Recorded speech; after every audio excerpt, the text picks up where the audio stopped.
Combien de fois nous ressentons de la colère face à des jalousies? Autant de situations qui ôtent la joie de notre cœur. Dans la vie, chacun d'entre nous devra faire face à un moment ou à un autre à la critique. Nous serons tous critiqués et enviés.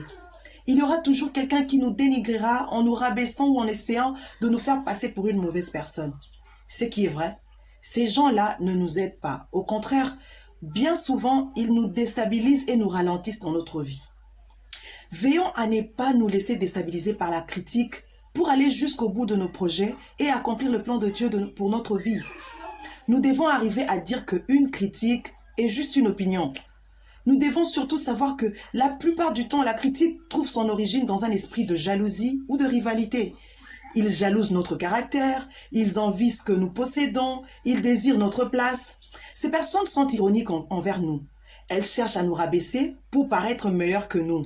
Mais la réalité est ainsi. Plus nous aurons du succès dans la vie et plus nous serons attaqués. Chers amis, ne pensons pas que toutes les personnes qui nous entourent célébreront nos réussites. Beaucoup nous jalouseront. Je nous invite à rester calmes et détendus face à la critique et aux provocations de nos jaloux. Nous devons apprendre à préserver notre puits au risque de perdre notre paix et notre joie. Nous devons veiller à ce que ces pierres ne rentrent pas dans notre vie et ne nous déstabilisent pas. Nous devons nous efforcer à garder notre cœur pur et propre. Sinon, notre puits se bouche et notre vie devient de moins en moins sereine. Brille encore.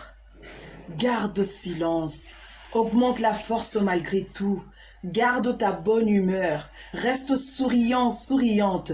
Ce sont des armes très utiles et solides face à nos jaloux. Tu verras, tu iras très loin, dans le silence, dans le calme.